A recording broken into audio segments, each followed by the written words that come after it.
안녕하세요. 크립토 토마토 인사를 드리고 있습니다. 오늘 영상이 이제 좀 길어질 것 같은데 그 이유는 바로 이 밥 아저씨의 인터뷰 때문인데요. 저는 처음에 인터뷰를 30분에서 1시간 정도 예상을 했었는데 여기 보시면은 3시간 27분 동안 이렇게 말씀을 하셨습니다. 이거를 처음부터 끝까지 보는데 이제 저도 좀 많이 지쳤고요. 그냥 듣고 마는 거면 괜찮은데 제가 그것도 정리를 해야 되는데 이 문제는 아저씨가 이제 굉장히 똑똑하신 분이세요. 그래가지고 이제 말을 좀 많이 하시는데 이제 직접적인 답을 하시는 게 아니라 굉장히 이렇게 돌아서 강강술래 주듯이 이렇게 말씀을 많이 하셔가지고 좀 영상이 길어지게 되었습니다. 자, 빵형 패널 같은 경우는 지금 아마 시작이 되었을 텐데 지금 영상을 제가 만들고 있기 때문에 시청을 하지 못하고 있는 그런 상황이고요. 이 영상이 마무리되는 대로 정보를 한번 찾아보도록 하겠습니다. 자, 그러면 이 영상에 대해서 말씀을 드리기 전에 오늘 나왔던 중요한 소식들을 먼저 보도록 하겠습니다. 지금 여기 보시는 곳은 세계은행 홈페이지입니다. 여기 나오고 있죠. 세계은행. 세계은행 하면은 이제 곰돌이가 이제 꼭 중요하다라고 이야기를 한 그런 은행이기도 합니다. 자, 그리고 또한 최근에 세계은행 총재가 바뀌었죠. 트럼프가 말패스를 이제 세계은행 총재로 바꾼 그런 일이 있었습니다. 자, 그래서 오늘 이 세계은행 홈페이지에 이런 기사가 올라왔습니다. 국제 지불 분산 원장 기술이 우리에게 이점을 가져다 줄 수 있을까?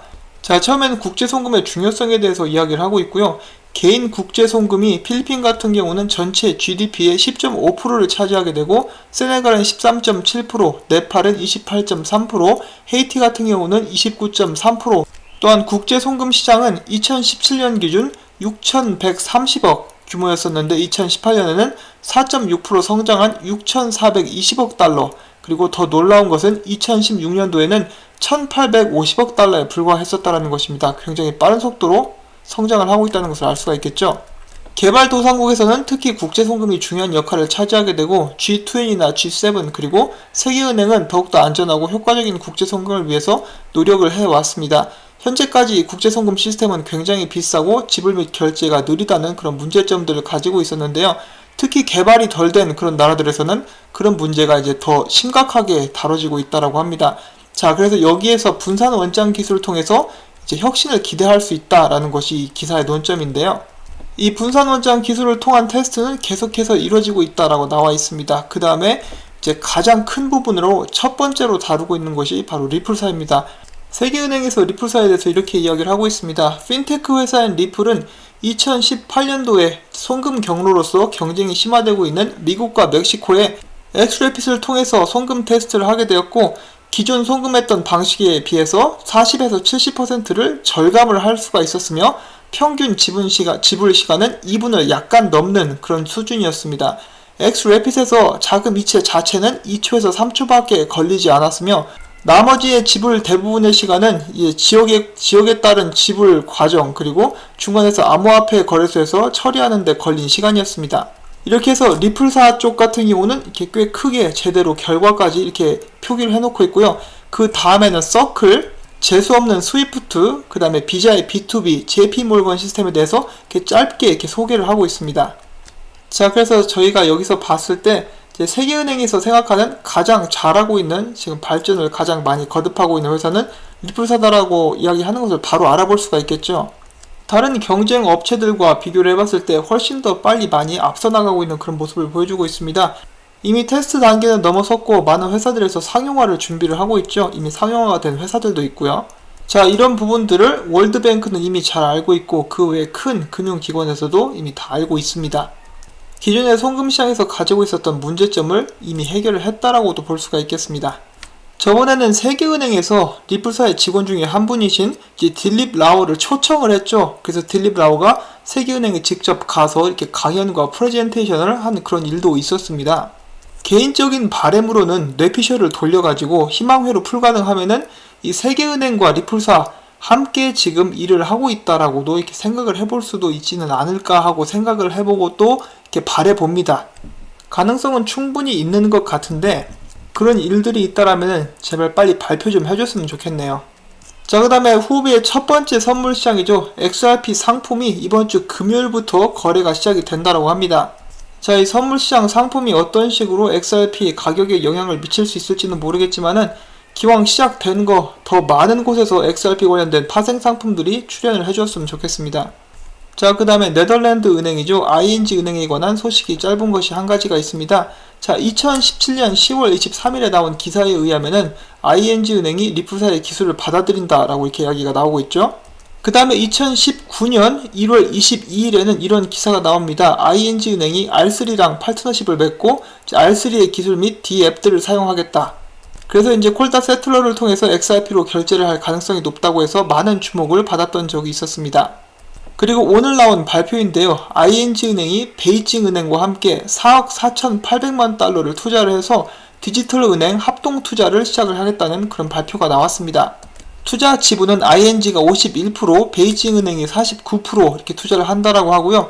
이 두 개의 은행은 그 전부터 협력 관계에 있었던 은행들입니다. 자, 앞서서 잠깐 말씀을 드렸다시피 ING 같은 경우는 2017년도부터 리플사와 일을 하면서 블록체인 기술을 적극 장려해온 은행이기 때문에 베이징 은행 역시 이제 블록체인 기술을 같이 사용하게 될지, 그리고 더 나아가서는 R3나 리플사와 관계를 맺게 될지가 기대가 됩니다. 또한 합동 투자 분야가 디지털 뱅킹이기 때문에 이제 앞선 그런 기술들이 굉장히 주요하게 작용을 할 수가 있겠죠. 자, 과연 중국 시장의 문이 열릴 것인지는 모르겠지만은 금융업계에서부터 블록체인 관련된 기술이 먼저 사용이 되지 않을까 하고 생각을 해봅니다. 자, 그 다음에 암호화폐 거래소인 비추루, 여기에서는 XRP가 기축으로 사용이 되고 있죠. 계속해서 많은 페어들이 등장을 하고 있는데 이번에는 XRP와 진리카, 그리고 XRP와 GNT, 그리고 XRP와 ICX, 아이콘이죠. 그 다음에는 EOST, IOST 이렇게 새로운 페어들이 추가가 되게 되었습니다. 자, 다음은 최근에 나온 기사 잠깐 보면은 XRP이 곧 세계의 메이저급 암호화폐 플랫폼에서 사용될 준비가 되고 있다라고 이렇게 나와 있습니다. 사실 새로운 내용은 전혀 없고요. 그 세계의 메이저 플랫폼은 이토로, 그리고 바이낸스, 그리고 SBI 홀딩스입니다.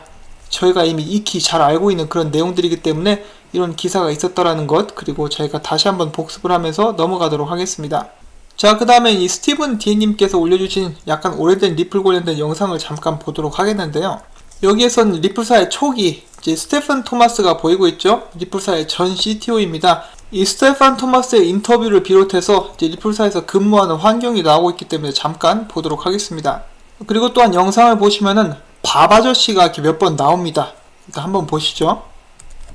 Before joining Ripple Labs, I was working as a Bitcoin volunteer for 3 years, trying to get Bitcoin into the mainstream. And what attracted me to Ripple was just the amazing team that they put together. My name is Stefan Thomas, and I'm CTO at Ripple Labs. One big priority for us at Ripple Labs is to build APIs, which then allow financial institutions and developers to work together and build apps that are innovative and tie into the financial infrastructure. There are parallels between the internet of the 80s, where you had CompuServe and Genie and AOL as individual islands that are unfederated, and then the value web as it exists today, where you have individual payment networks like PayPal, Alipay, and M-Pesa, which also are not connected together yet. And so we think that the same thing will happen where these start to be interoperable through some common protocol. All the progress we've seen over the last 20 years of the internet, now seeing that bleed into payment systems, transaction systems. So again, it's not that our systems are broken, they work. They're antiquated, and if you could take a step up now, get that analogy of value moving like information has been over the last 2 decades, opens up so many possibilities for existing businesses, the incumbents, their customers, and for the global economy. Now you have the possibility to deliver real-time payment messages. 예, 여기까지만 일단 시청을 하면 좋을 것 같고요. 스테판 토마스 같은 경우는 인터레저 프로토콜을 만든 사람이죠. 굉장히 유능하고 엄청나게 똑똑한 사람이라고 합니다. 자, 스테판 토마스 같은 경우는 이제 리플사에서 일을 하기 전에 3년 동안 비트코인 커뮤니티에서 비트코인의 대중화를 위해서 봉사를 해왔다라고 이야기를 하고 있습니다. 자, 그리고 이 ILP를 통해서 모든 객체들을 연결시키는 것, 인터넷의 발달은 지불 시스템에도 영향을 미치고 있다, 뭐 이런 식의 내용의 영상입니다. 자, 그리고 영상을 보시면은 여기 밥 아저씨 나오고 있고요. 한 번 더 나옵니다. 자, 그리고 뒤에는 현 CTO인 데이빗 숄츠가 보이고 있죠. 자, 아무튼 이렇게 좀 오래된 영상이긴 한데 이제 재밌어가지고 같이 공유하려고 가지고 와봤고요. 자, 그 다음에는 리플사가 최근에 가졌었던 지역 모임, 바로 방콕에서 있었는데요. 그 패널 중에 하나가 공개가 되었습니다. 근데 이제 제가 이것도 시청을 했는데 이 영상에서는 리플사의 소프트웨어 사용이라든지 그런 부분보다는 이 동남아시아 쪽에서 지불 시장이 어떻게 발전을 하고 있고 이제 어떤 식으로 이렇게 기술이 발전되고 있는가에 대해서 이야기를 하고 있습니다. 예를 들어 QR코드 스캔을 해서 바로 지불을 하는 것, 그 밖의 이야기들, 스마트폰의 발달이 어떻게 지불 시장에 영향을 주게 되었는가, 그런 식의 이야기들을 주로 하고 있어서 이 영상 자체는 제가 스킵을 하도록 하겠습니다. 이 영상이 궁금하신 분들은 리플사의 유튜브를 찾으셔가지고 이제 시청을 하시면 될 것 같습니다. 자, 그 다음에는 밥 아저씨에게 무엇이든 물어보세요 시간에서 있었던 그런 영상을 잠깐 보도록 하겠습니다. 영상을 보는 것은 아니고 있었던 일들을 여러분들께 전달을 해드릴 텐데요. 제가 먼저 미리 양해의 말씀을 드려야 되는 것이 이 영상 자체가 너무 길었고 굉장히 많은 것에 대해서 이분이 이야기를 하셨기 때문에, 또한 이분의 말하는 화법이 좀 특이합니다. 예를 들어 누가 저에게 토마토씨 혹시 딸기 좋아하세요? 라고 하면은 보통 예 좋아합니다, 아니요 안 좋아합니다 라고 이야기를 하는데, 이분의 화법 같은 경우는 딸기라는 것은 오랫동안 존재를 해왔으며 비닐하우스에서 재배가 가능하다. 그리고 여러가지 비타민이 들어있다. 내 주변에 있는 사람도 딸기를 먹은 적이 있는데 나도 몇 번 먹은 적이 있다. 그래서 딸기는 종종 먹긴 하지만 가게에 갈 시간이 없어서 사기는 좀 힘들다. 이런 식으로 계속해서 삥삥삥삥 돌려가지고 이야기를 하시는데, 첫 번째로 제 영어 실력이라든지 이 관련 지식이 완벽하지가 않아가지고 제가 들으면서 헤맨 그런 부분도 있었고요. 이 3시간 27분 동안 제가 이것을 들으면서 집중력이 계속 흐트러진 그런 면도 없지 않아 있기 때문에 이 아무래도 완벽하게 있었던 일들을 모두 여러분들에게 전달을 해드리는 것은 이제 좀 힘들지 않을까 싶습니다. 하지만 전 최선을 다했고요. 제가 정리한 것들 여러분들께 들려드리도록 하겠습니다. 자, 첫 번째 질문은 리플사에서 5년 동안 근무를 하면서 제일 좋았던 점은 이것이었는데, 거기서 대한 대답으로 이분께서는 리플사의 사람들이 제일 좋았다. 리플사에서 근무하는 직원들이 정말 좋았다라고 이야기를 하고 있습니다. 모든 사람들이 열정을 가지고 지불 시스템에 대해서 발전시키려고 노력을 했었고, 이분 같은 경우는 크리스 랄슨에 의해서 이렇게 고용이 됐다라고 해요. 이분이 이야기하시기를 그 리플사 내에는 정말 천재 같은 사람들이 많다라고 합니다. 비트코인에 대해서는 2010년에 먼저 알게 되었고, 이제 비트코인을 봤을 때 이것은 엄청난 발견이다라고 생각을 했다라고 합니다. 제3자 없이 P2P 머니 전송이 가능하다. 그리고 또한 스테판 토마스 저희가 앞에서 잠깐 봤었죠. 그 사람 같은 경우는 첫 번째로 비트코인 노드를 자바스크립트에서 구현한 그런 사람이라고 합니다. 이 외에도 데이빗 슈월츠, 알서 브리도 모두 비트코인에 대해서 알고 있었고, 채굴 등 여러가지 비트코인 관련된 활동을 하고 있었습니다. 그리고 사람들이 모여서 이야기하기를, 야, 비트코인 정말 멋진데? 그런데 우리가 좀 더 나은 것을 만들어낼 수 있지 않을까 해서 시작을 해서 만들어진 게 XRP라고 하고요. 그 이후에 이제 XRP와 비트코인 찬양론자들 간의 갈등이 생겼다라고 합니다. 이 밥 아저씨가 가장 바라는 것 중에 한 가지는 모든 사람들이 언젠가 각자의 XRP 주소를 가지게 되는 것이라고 하고요. 계속해서 이야기하기를 암호화폐는 사용되지 않으면 화폐라고 부를 수가 없다. 그래서 XRP 레저에 관한 기능들을 최대한 많이 사용할 수 있으면 좋겠다라고 이야기를 하고 있습니다. 그 다음에 이제 어떤 사람이 알서 브리도에 대해서 물어봤는데, 이제 알서 브리도는 굉장히 개인적인 사람이고 엄청 똑똑하며 누가 자신이 하는 일을 방해하는 것을 싫어한다라고 합니다. 그렇지만 그가 정말 이상하다라거나 그런 사람은 아니고 사람들과 항상 잘 어울리는데, 단지 공개적인 장소에서 이렇게 나가는 것을 굉장히 싫어하고 관심을 받는 것을 이제 꺼린다라고 하고요. 굉장히 좋은 사람이라고 합니다. 그리고 자신은 알솔 브리도 같은 사람과 친구가 될 수 있어서 영광이다 라고 이렇게 이야기를 했습니다. 자, 그 다음 질문으로 XRP 가격이 어느 정도 되어야 제대로 이제 모든 메인 지불 경로에서 사용이 될 수 있나 라는 그런 질문이 나왔었는데, 그것에 대해서는 정확히 알 수가 없겠다라고 이야기를 하고 있습니다. 그런 부분은 리플사 내에 마케팅 팀이 담당하고 있는 것인데, 정확한 가격에 있어서 지불이 시작되는 것은 아니고 중요한 것은 지불이 지금도 진행이 되고 있다는 것이다. 그 다음 질문으로는 콜다 세틀러 그리고 RCD가 리플사와 경쟁을 하게 되겠느냐 이런 것에 대한 질문을 했었는데, 콜다 세틀러에서 XRP를 가장 먼저 사용되게 되는 것에 의해서는 이제 굉장히 기쁜 좋은 그런 의견을 표현을 했었고요. 콜다 같은 경우는 처음에 이제 암호화폐만을 위해서 나온 것이 아니라 이 콜다의 그 레저를 통해서 이제 가치를 이동시키는 데 집중을 하는 것이라고 합니다. 이제 돈이 아니더라도 주식이라든지 자동차 등록증 등 그런 분야를 포함을 해서 그런 것을 기록하고 가치를 거래하는 것이 중점을 둔 그런 회사였다라고 하고, 이제 돈을 사용을 하든 암호화폐를 사용하든 딱히 상관하는 것 같지는 않다라고 이렇게 이야기를 하고 있습니다. 그러니까 이런 부분 같은 경우도 정확히 대답을 하지 않고 이런 부분에 대한 설명으로 자신의 답변을 이렇게 대신했고요.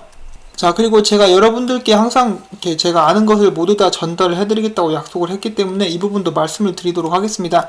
이분이 이야기를 하시는 도중에 이런 말씀을 하세요. 리플사에서 XRP를 판 돈으로 이제 회사 운영에 사용이 되었고 내가 그 돈으로 이제 월급을 받은 적이 있다.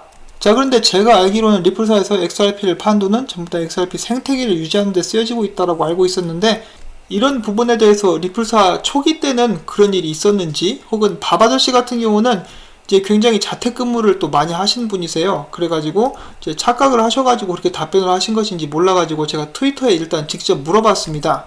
거기에서 답변이 나오면은 여러분들께 또 바로 전달을 해드리겠고요. 그 다음 질문으로 작년 불장 이후에 이제 XRP 레저 중에 한 명에서 이름이 베어웰이라는 사람이 있었는데 그 지갑에서 하락장 동안에 계속해서 대량의 XRP를 팔았는데 누군지 아느냐라고 시청자 중에 한 명이 물어봤는데 이제 이분께서는 나 그 사람은 누군지 모르겠다 이렇게 답변을 했었고요. 본인이 말하기를 자신은 지난 7개월 동안 리플사에 관련된 뉴스를 체크를 하지 않았다라고 합니다. 그리고 또한 이분의 개인적인 바람은 XRP가 점차 우상향해서 떡상이나 떡락하는 과정에서 오는 사람들의 피해를 최소화할 수 있으면 좋겠다라고 또 이런 바람을 드러냈고요. 이제 사람의 심성이 굉장히 착합니다. 다른 사람들에게 피해 주는 것을 이제 좋아하지 않고요. 그 다음 질문으로는 XRP가 세계 통화가 되는 것에 대해서 어떻게 생각하는가 라고 물어봤을 때 제 자신은 이제 나름 긍정적으로 보고 있다라고 대답을 하고 있습니다. 자, 이런 질문의 답 같은 경우도 제가 그 부분은 캐치를 했지만 그 외에 굉장히 많은 것들을 한꺼번에 막 섞어가지고 부대찌개처럼 말씀을 하셔가지고 US 달러에 대해서 이야기를 하셨다가 P2P 지불에 대해서 이야기를 하셨어요. 그 다음에 XRP 사용 여부에 대해서 이야기를 하고 있는데 이제 중앙은행들 같은 경우는 그 누구도 먼저 이제 XRP를 사용을 함으로써 나서고 싶어 하지 않는다라고 이렇게 이야기를 했고요. 그렇지만 나중에 필요성이 생기게 되고 그 중앙은행들 중에 하나라도 XRP를 사용하면서 스타트선을 끊는다. 그러면 더욱더 많은 은행들이 한꺼번에 사용하게 될 것이라고 이야기를 하고 있습니다. 그렇게 되면은 엄청난 수요가 생길 수 있다라고 말씀을 하시고 있고요. 그 다음에는 싱크로나이즈 페이먼트라는 개념에서 이야기를 합니다. 이제 말 그대로 지불이 진행에 관련된 관계자, 계좌에 동시에 그 거래가 진행이 되는 것이죠. 만약에 미국, 유럽 모든 은행들이 링크가 맞춰지게 된다라면은 비용 절약 등 엄청난 변화가 일어날 것이다 라고 이야기를 하고 있습니다. 자, 그 다음엔 갑자기 밥아저씨가 내가 너희들에게 나의 개인적인 이야기를 들려주겠다라고 하시면서 이야기를 하시는데 본인은 2013년에 처음에 리플사에 고용이 되게 되었고 텍사스에서 자택근무로서 이렇게 시작을 하게 되었다라고 합니다. 리플사 사상 10번째 직원이었다라고 하고요. 이제 굉장히 이제 초기 직원이라고 볼 수가 있겠죠. 그때 당시 모든 기관들이나 규제 관계자들은 암호화폐에 대해서 굉장히 엄격하고 배척하는 듯한 그런 태도를 가지고 있었습니다. 그러한 부분 때문에 크리스 라슨은 더욱더 적극적으로 이제 금융 시스템이나 규제 관계자들에게 우리는 기존 시스템을 무너뜨리려고 리플사를 세운 것이 아니다라고 이렇게 계속해서 알려야 했다라고 말을 하고 있습니다. 처음에 은행들은 리플사를 진지하게 받아들이지 않았다라고 합니다. 그렇지만 이제 시간이 흘렀고 XRP 사용에 대해서도 이야기를 하고 있다라고 하고요. 그 다음은 밥아저씨가 전에 언급을 했었던 그런 특허에 관한 질문이 들어오게 됩니다. 그것에 대한 답변으로 XRP 레저에 관해서 설명을 하는데 XRP 레저에서는 XRP 뿐만 아니라 다른 법정 통화들도 사용이 가능하다 이런 것에 대해서 설명을 하고 있고 그리고 또한 XRP를 사용하게끔 하기 위해서는 사용자들이 사용함으로써 오는 이득이 있어야 한다. 그러나 XRP를 그냥 주게 되면은 사람들이 XRP를 마켓에 덤핑한다는 말도 나오게 되는데 이때 스테판 토마스가 그러면은 우리가 XRP 생태계를 구성하는데 쓰자라고 이렇게 아이디어를 냈다라고 합니다. 그래서 제가 앞에서 이제 스테판 토마스 인터뷰를 보여드렸는데 그 사람이 초반에 리플사에서 굉장히 일을 많이 했다라는 것을 저희가 알 수 있는 그런 부분이죠.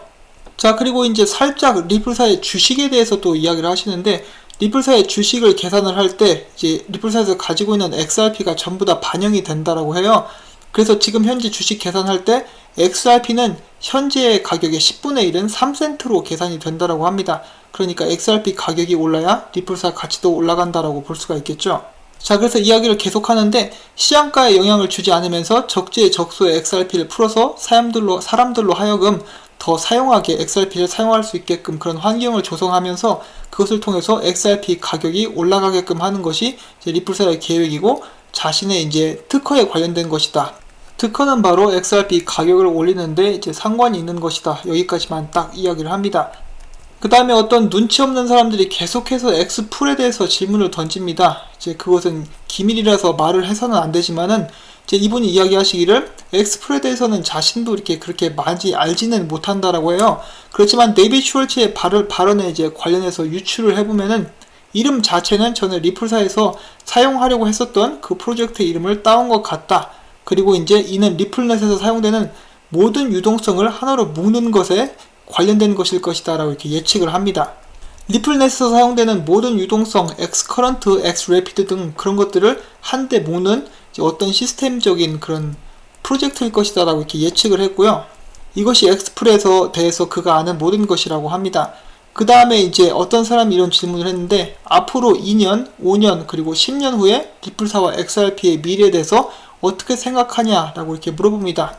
첫 번째는 그것은 좀 예상하기 힘든데 라고 이야기를 했다가 나는 XRP를 굉장히 오랫동안 들고 있을 것이다 라고 이야기를 합니다. 어느 정도 오래냐? 바로 XRP를 자기 자녀들에게 물려줄 거라고 합니다. 리플사 같은 경우는 계속해서 금융 시스템들이 스스로 자생할 수 있는 생태계를 만들려고 노력을 하고 있고 이제 밥 아저씨가 생각하기에 지불 네트워크는 결국 변화하게 될 것이고 XRP 같은 경우는 지금 바로 큰 시장에 사용이 될 수는 없겠지만 천천히 이제 한 단계 한 단계 밟아 나가면서 사용이 시작되게 될 것이다 라고 이야기를 하고 있고 흔히 말하는 로우 밸류 하이 볼륨에서 시작하게 될 것이다 라고 이야기를 하고 있습니다.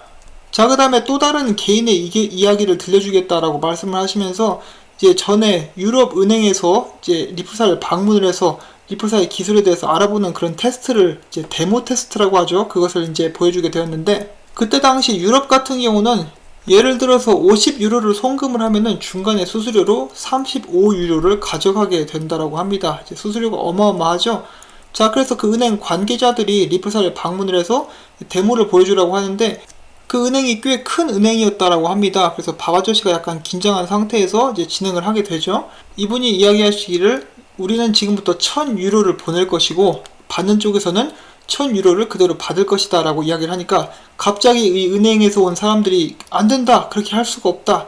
왜냐하면은 제가 앞에서 언급을 해드렸었던 중간 수수료가 너무 많이 나가기 때문에 이 돈을 보내주는 은행 입장에서는 받는 사람이 얼마를 받을지조차 예측을 할 수가 없다라고 이렇게 이야기를 했고요. 또한 언제 받을지조차 말을 해줄 수가 없다라고 이야기를 했습니다. 그것이 바로 이제 스위프트 시스템이죠. 하여간 재수없는 스위프트입니다. 자, 아무튼 그래서 밥 아저씨 같은 경우는 좀 뻥쳤다라고 해요. 왜냐하면 그 정도로 수수료를 많이 떼갔는지 전에는 몰랐었다라고 합니다. 그래서 리플넷을 사용함으로써 수수료가 적게 드는 것은 장점 중에 하나일 뿐인데 사람들은 이제 제대로 된 프레젠테이션을 하기도 전에 이렇게 놀랐다라는 그의 경험을 이렇게 이야기를 해줬습니다. 그 후에도 많은 은행들은 리플사가 이야기를 하자고 할 때마다 더욱더 적극적으로 리플사의 미팅과 커뮤니케이션에 참여를 하게 되었는데 처음에는 그 많은 은행들이 블록체인과 암호화폐에 대해서 이제 사용을 할 마음은 없었다라고 해요. 은행들 같은 경우는 굉장히 보수적인 기관이고 새로운 기술에 대해서 굉장히 많은 관심을 가지고 있었지만은 그러한 부분들을 적극 활용하는 것이 목표가 아니라 그냥 알아보는 데 집중을 하고 있었다라고 합니다. 자, 그러다가 은행들 중에 하나가 이제 정식적으로 리플사와 함께 일을 한다라는 그런 뉴스가 나오자마자 갑자기 모든 은행들에서 엄청난 문의가 시작되었다라고 합니다. 그 누구도 스타트선을 끊고 싶어 하지 않는다라는 것을 다시 한번 알 수 있는 그런 이야기였는데요. 그때 이후로는 아무래도 리플사가 은행을 찾아가기보다는 은행에서 먼저 찾아오는 그런 일들이 진행이 되는 게 아닌가 싶습니다. 그 다음 질문으로 코리 존슨에 대해서 누가 물어봤어요. 이 코리 존슨이 어떤 식으로 왜 리플사의 그런 직책을 그만두었는가 이것에 대해서 물어봤을 때 밥 아저씨는 이렇게 이야기를 합니다. 나는 솔직히 무슨 일이 일어났는지 전혀 모르겠고 나는 그때 당시에 이제 장거리 근무를 하고 있었고 이제 다른 주에서 근무를 하고 있었다는 것이죠. 아마 자택근무라고 생각을 할 수가 있겠는데 실제로 밥 아저씨는 코리 존슨을 개인적으로 만난 적이 없다라고 이야기를 했습니다. 이것에 관해서 몇 마디를 더 했는데 코리 존슨 같은 경우는 이제 밥 아저씨가 리플사를 떠난 후에 리플사를 떠나게 된 그런 경우고 이제 부정적인 이유나 그런 부분보다는 코리 존슨의 직책과 임무가 약간 애매한 부분이 있어서 아마 그런 부분이 요인이 아니었나라고 이렇게 이야기를 하고 있고요. 자, 그 다음 질문으로 어떤 사람이 이렇게 물어봅니다. 밥 아저씨는 XRP 투자가 그 본인이 여태까지 한 최고의 투자였다라고 생각을 합니까? 라고 이야기를 했을 때 밥 아저씨는 그렇습니다 라고 대답을 합니다. XRP는 이미 밥 아저씨가 들어온 이후로 사실 100배 이상 올랐고요. 투자를 해서 100배 이상 올랐는데 이것이 최고의 투자가 아니면 무엇이겠느냐라고 이야기를 합니다. XRP가 나중에 가치 면에서 다른 암호화폐들과 차별화되는 것을 기대를 한다라고 또 이야기를 하셨고요.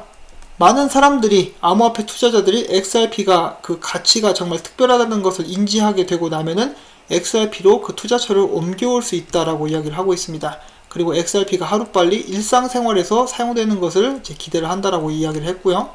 그 다음 질문으로는 빵형이 전에 메이저 은행들이 XRP를 2019년은 사용하게 될 것이다 라고 이야기를 했다라고 하는데 거기에 대해서 어떻게 생각하십니까? 라는 질문이었고 여기에 대답을 하기를 리플사는 여태까지 계속 메이저 은행들과 이야기를 해왔다.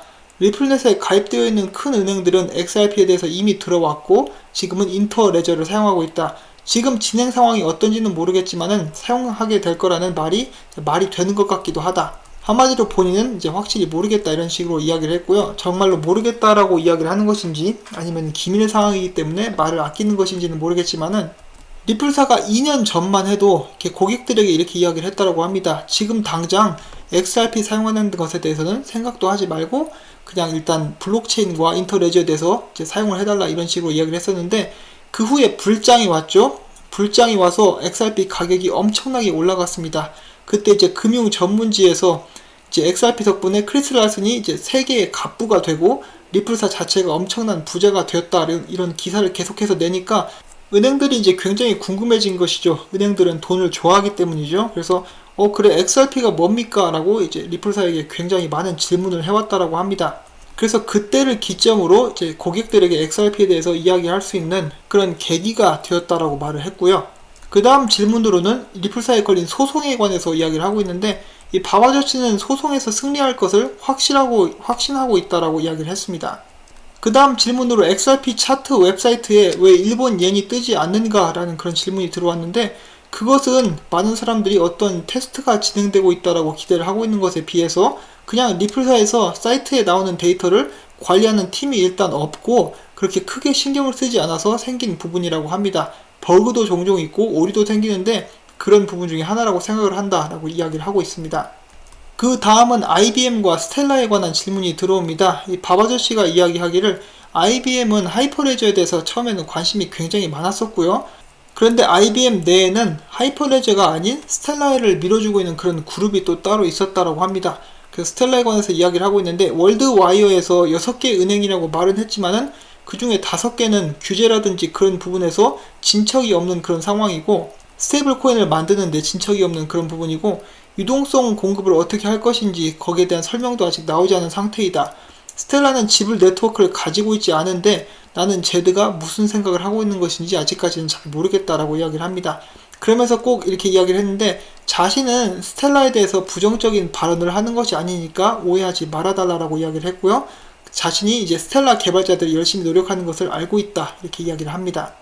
그 다음에 리플넷의 기능 중에 또 다른 것에 대해서 언급을 하는데 리플넷에서는 이제 송금을 거부할 수 있는 그런 기능도 있다라고 합니다. 보통 내가 돈을 보내면 상대는 이렇게 받는 것이 정석인데 그런 것을 이제 원천 봉쇄할 수 있다는 것이죠.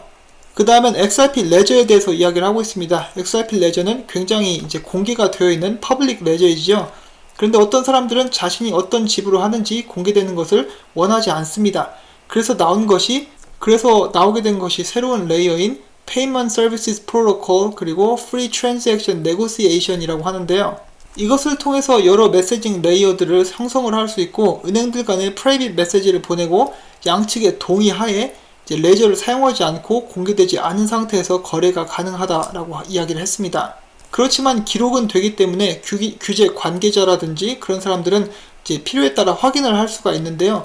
그런 부분에서 범죄에 사용될 가능성은 적기 때문에 규제 관계자라든지 이런 사람들이 이런 부분을 굉장히 좋아했다라고 이야기를 해주었습니다. 그 다음에 XRP 코발트에 관한 설명이 나왔었는데 이제 코발트가 업그레이드 된다고 해서 XRP 가격이 상승할 거라고 기대는 하지 마라 이런 말을 남겼습니다. 그 다음 질문으로 리플과 미국 백악관이 만나고 있는 그런 것에 대해서 물어봤는데 이제 바바저씨는 사실 만나고 있는지도 몰랐다라고 합니다. 그렇지만 이 아저씨가 이야기하시기를 보통 높은 레벨의 은행들은 이미 백악관과 연결이 되어 있을 것이고 리플사가 그런 은행들과 일을 한다라면은 백악관과 리플사가 만나고 있는 것은 그리 놀랄만한 일은 아니다 라고 이야기를 했고요.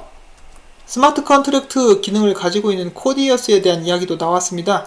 지금 코디어스는 실행이 가능한 그런 프로젝트이고 정말 좋은 기능이다라고 이야기를 하고 있습니다. 컨트랙트 1.0이 비트코인이고 컨트랙트 2.0이 이더리움인데 여기서 스테판 토마스가 블록체인 위에 컨트랙트를 만드는 것에 장점도 있지만은 단점도 있다라고 이야기를 했었고, 그래서 컨트랙트를 블록체인 안에 놓지 않고 제3자 호스팅이 가능한 그런 곳에 컨트랙트를 놓는 것을 생각을 해냈습니다. 그리고 여기서 장기적인 컨트랙트를 유지하고 지불을 여러 형태로 가능하게끔 만들기 위해서 나온 것이 바로 인터레저 프로토콜이고요. 이것이 굉장히 이제 창의적이고 기발한 발상인데, 예를 들어서 이더리움 같은 경우는 이더리움 가격이 올라가게 되면은 이더리움의 가스 및 컨트랙트를 유지하는데 더욱더 많은 돈이 들게 되고 컴퓨터 CPU를 많이 잡아먹게 되는데, 이런 면에서 이제 스테판 토마스가 만들어낸 스마트 컨트랙트는 이더리움보다 훨씬 더 안정적이라고 합니다. 다음 SBI 홀딩스에 관한 이야기가 나왔었는데, SBI가 먼저 리플사에게 접촉을 시도를 했다라고 해요. 그래서 우리 같이 일하자라고 이야기를 했고, 너희들이 아시아 쪽이나 일본 사람들이 어떻게 일하는지 모르니까 우리에게 맡겨라, 우리가 같이 하겠다라고 이야기를 했을 때 이제 크리스 랄슨은 흔쾌히 그래 그러자라고 대답을 하게 되었고, 이제 같이 일을 하게 되면서 SBI가 이렇게 물어봤다라고 합니다. 리플사에게 우리는 지금 우리 네트워크에 26개의 은행이 연결하고 있고 그런 상황인데 리플은 몇 개 정도 이렇게 네트워크에 있습니까? 물어봤을 때 그때 당시 리플은 3개 이 정도 이렇게 가지고 있었다라고 합니다. 그래서 밥 아저씨가 이야기하시기를 SBI처럼 리플사를 많이 도와주는 것도 없고요. SBI는 전 세계가 준비가 되기를 기다리고 있다라고 합니다. SBI에 관한 칭찬을 굉장히 많이 했어요. 자, 그 다음에 한국 이야기도 합니다. 한국 이야기를 하실 때 뭐라고 하셨냐면은 한국이 바로 2017년 리플 XRP 불장을 이끌었다라고 이야기를 하고 있었고요. XRP에 대한 가격에 대해서 이야기를 할 때 적극적으로 아시아에 있는 사람들, 일본, 중국, 한국 사람들과도 이렇게 커뮤니케이션을 진행을 해라, 이런 이야기를 하게 됩니다. 그리고 이제 이것을 끝으로 인터뷰가 끝나게 되는데 이제 굉장히 길고 여러 가지 이야기가 나왔었던 그런 인터뷰였습니다. 영상이 굉장히 길어졌는데 어떻게 여러분들께 도움이 될 수 있었는지 모르겠습니다. 제가 유튜브 채널을 운영하면서 이렇게 긴 영상을 만들어 본 적도 없고요. 이제 태어나서 이렇게 3시간 넘어가는 인터뷰를 계속 들으면서 이제 필기를 한 적도 이번에 처음입니다. 많이 부족하지만은 이제 좀 이쁘게 봐주시기를 바라고요. 영상이 너무 길어졌기 때문에 바로 마치도록 하겠습니다. 이제 영상이 도움이 되셨다면 구독과 좋아요, 그리고 그래 오늘 정말 수고 많았다 라는 의미에서 광고 시청 처음부터 끝까지 광고가 완전히 마무리가 될 때까지 영상 시청을 이렇게 부탁을 드리도록 하겠습니다. 저는 일단 암호화폐 영상 만들고 그 다음에 빵영에 관해서 좋은 소식이 있는지 한번 알아보도록 하겠습니다. 여러분은 행복한 하루 보내시길 바라고 저는 다음에 새로운 소식 가지고 찾아뵙도록 하겠습니다. 안녕히 계십시오.